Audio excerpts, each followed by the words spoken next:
ইমানদার মুমিন বান্দা যে কোরআনের ইজ্জত করবে, কোরআন পড়বে, কোরআন বুঝবে, কোরআনকে জীবনের সঙ্গী হিসেবে গ্রহণ করবে, এক কথায় কোরআনের রঙিনার রঙিন হতে পারবে।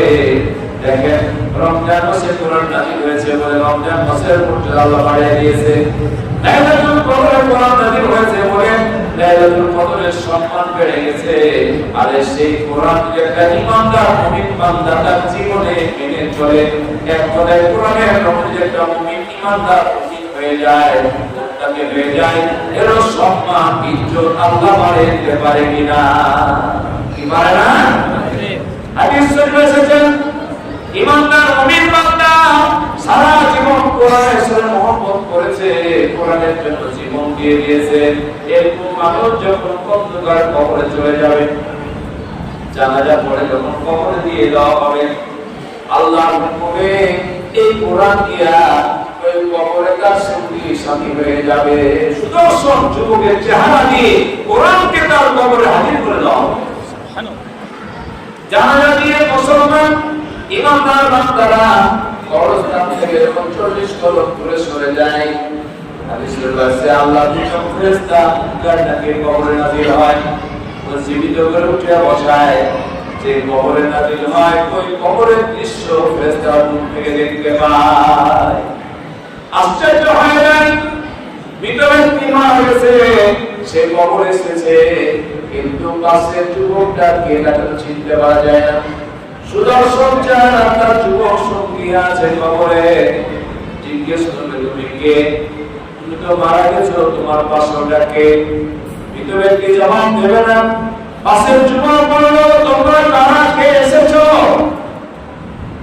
আশ্চর্য হয়ে গেল, এত কবরে গেলাম কেউ আমাদের পরিচয় চাই নাই, আমার কে আমাদের পরিচয় চাই? আল্লাহ বলবেন পরিচয় দিয়ে দাও। ফেরেশতারা বলবে আল্লাহর বান্দা, বান্দা মারা গেছে, আমরা কবরে এসেছি তাকে সহযোগ করার জন্য। আল্লাহ দুজন ফেরেশতা আমরা মুনকারকে কবরে নাযিল হয়েছি। এবার পাশের যুবক বলবে আল্লাহর ফেরেশতা তোমরা কি জানো? তোমরা আল্লাহর ফেরেশতা, আমি হচ্ছি সেই আল্লাহর কালাম কোরআন। সুবহানাল্লাহ। বলে তুমি এখানে কেন? আল্লাহর হুকুমে এই বান্দা দুনিয়ায় যখন বেঁচে ছিলাম কোরআন দার সঙ্গী ছিলাম, কোরআনের রঙে সে থেকে রঙিন করেছিল, কোরআনের বিধান মেনে চলেছিল, কোরআন হুকুম মতো নামাজ পড়েছে, রোজা করেছে, হজ করেছে, ইসলামের বিধানগুলো মেনে চলেছে। এমনকি আল্লাহর জমিনে আল্লাহর কোরআনকে রক্ষা করতে গিয়া রক্ত দিয়েছে, জীবন দিয়েছে, টাকা দিয়েছে, সম্পদ দিয়েছে। এক কথায় কোরআন আমি তার জীবনের পরম বন্ধু ছিলাম। আজকে দেখছি আমার বন্ধু একাকী কবরে চলে গেছে, আল্লাহ রাব্বুল আলামিন আমার বন্ধুর সঙ্গী আমাকে বানায় দিয়েছে। কতদিন থাকবা? এটা জিজ্ঞেস করো কতদিন থাকবা কবরে? যতদিন পর্যন্ত আমার বন্ধুকে আল্লাহর জান্নাতে পৌঁছাতে না পারবো ততক্ষণ তার সঙ্গে থাকবো। সুবহানাল্লাহ। তুমি থাকবে তো বিপদ, মানে প্রশ্ন করবো কেমনে, জবাব কেমনে দিব? আল্লাহ বলবেন ফেরেশতা চলে আয়, চলে আয়। ওর কোনো প্রশ্ন রাখবে না, ওর উত্তর রাখবে না। যে বান্দার সঙ্গে আমার কোরআন হয়ে গেছে তার সকল প্রশ্নের উত্তর হয়ে গেছে। সুবহানাল্লাহ। বলে জান্নাতের সাথে তার কবরের সম্পর্ক হয়ে যাবে। আসরের ময়দানে যখন সবাই উঠবে ওই বান্দা উঠবে, আল্লাহর কোরআন দিয়ে সেখানে আসরের ময়দানে শাফাআত করবে। ওর আওয়াজে পাওয়া যায় মিজানের পাল্লায় যখন নেকিবতী ওজন করা হবে, ওই নেককার বান্দা মিজানের পাল্লায় গিয়ে কোরআন হাজির হয়ে যাবে। সেই আল্লাহর হুকুমে যা যিনি সুপারিশ করার ক্ষমতা লাভ করবে, আল্লাহ যাকে হুকুম দিবেন তার মধ্যে আল্লাহর কোরআন মানুষকে সুপারিশ করবে।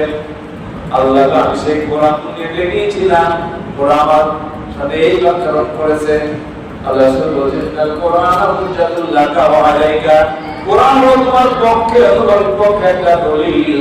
অর্থাৎ কোরআন পড়ো, কোরআন বুঝো, কোরআনের আলোকে জীবন গঠন করো, কোরআন দিয়ে নিজের জীবনকে নিজে রঙিন করতে পারো, কোরআন তোমার পক্ষে সাক্ষী দিবে।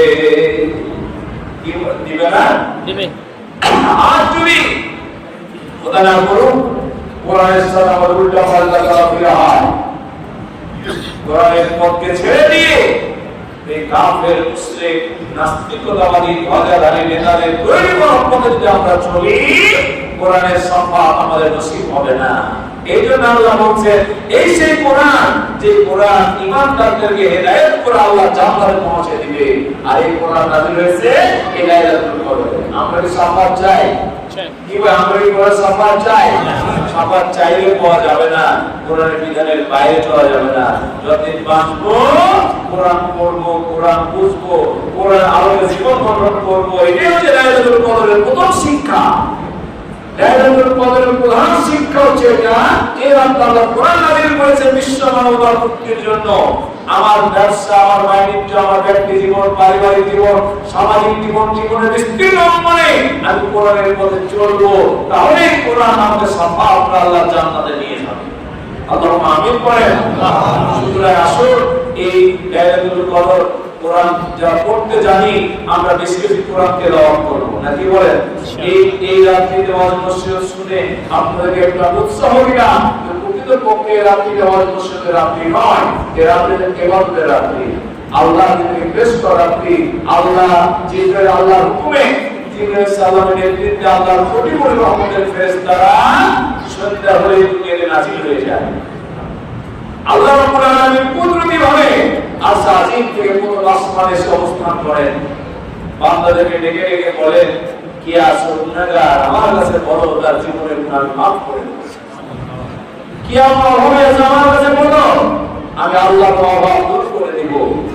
কি আমার অসুস্থ আছে আমার কাছে বলো, আমি তোমাকে সুস্থ দান করে দিব। কি আমার ঋণগ্রস্ত আছে আমাকে বলো, ঋণ পরিশোধের ব্যবস্থা আমি আল্লাহ করে দেব। এই বলে আল্লাহ তাআলা বান্দাদেরকে ডেকে ডেকে ডেকে ডেকে বান্দাদের কথা শুনতে চায়, দোয়া কবুল করতে চায়। সেহেতু আমরা এই রাত্রিতে বেশি বেশি আল্লাহকে দোয়া করব, আল্লাহকে চাইবো, জীবনের গুনাহ মাফ চাইবো। আমরা আপনজন বাপ মা যারা দুনিয়া থেকে কবরে চলে গেছে তাদের জন্য আমরা দোয়া করব, পাশাপাশি আল্লাহ আমাদেরকে মাফ করে দেয় আমরা বেশি বেশি আল্লাহর কাছে কাঁদাকাটা করব। পাশাপাশি কোরআন তেলাওয়াত, জিকির, আজকার, তাসবিহ, তাহলিল, নামাজ ইত্যাদির মাধ্যমে রাত্রিটাকে আমরা পালন করব। শুধু আজকে নয়, এই কয়টা রমজান কি বলে আছে সামনে, এই রমজান মাসে কোরআন নাযিল হয়েছে। আজকে তেলাওয়াতে কোরআনের মাধ্যমে তারাবির নামাজ শেষ হলো, নামাজ শেষ হয়নি। কি বলেন? আল্লাহ চাইলে তাহলে আবার 2-3 দিন হবে, নাকি বলেন? আমরা আজকে এসেছি তার সামনে তারাবি বাদ দেওয়া যাবে না, আর বাইরে পর্যন্ত নামাজ ছাড়া যাবে না। আমাদের কিছু লোক আছে, আমরা বলবো যে রমজান মাস শেষ, আমার নামাজও শেষ, মসজিদ আসাও শেষ, এর ভিতরে না হয়। রমজান মাসে আমরা মসজিদ এসেছি, 5 ওয়াক্ত নামাজ পড়েছি, হারাম কাজ থেকে বিরত রেখেছি, 1 মাস এই প্রশিক্ষণ যারা আমরা গ্রহণ করেছি, বাকি 11 মাস এই ট্রেনিংয়ের উপরে টিকে থাকতে হবে। তাহলে বুঝতে হবে যে রোজা আমার কবুল হয়েছে। আমার রোজাটা কবুল হয়েছে কেমনে বুঝবো? আল্লাহ তাআলা আশা করে তোমরা মুত্তাকি হতে পারবে, খোদাকে অর্জন করতে পারবা। যদি আমার আল্লাহর ভয় পয়দা হয়, আমি আল্লাহর ভয়কে যদি মেনে চলতে পারি, তাহলে বুঝতে হবে আমার রোজা কবুল হয়েছে। কিন্তু যদি আমি যেহেতু ছিলাম সেরকম হয়ে গেলাম, রোজাও শেষ, আমার নামাজও শেষ, রোজাও শেষ, আমার মসজিদ আসাও শেষ, এত বলো না। এই জন্য আসল যে কোনো রোজা আছে সামনে আমাদের, আমরা ঠিকমতো পালন করি। আর আজকে রাত্রে শুধু নয়, এই যারা মানে 11 তারিখ থেকে 21 তারিখ থেকে শুরু করে যারা এতেকাফে আছে, তারা যে বন্দী করতেছে, ঠিক আমরাও এই কয়টা রাত্রিকে সেভাবে নিয়ত করি। হতে পারে আজকে লাইলাতুল কদর না হলে আবার সামনে কাল তো হতে পারে, কালকে আমাদের এখানে 28 তারিখ, আরো কিছু 29 তারিখ, সেটা হতে পারে।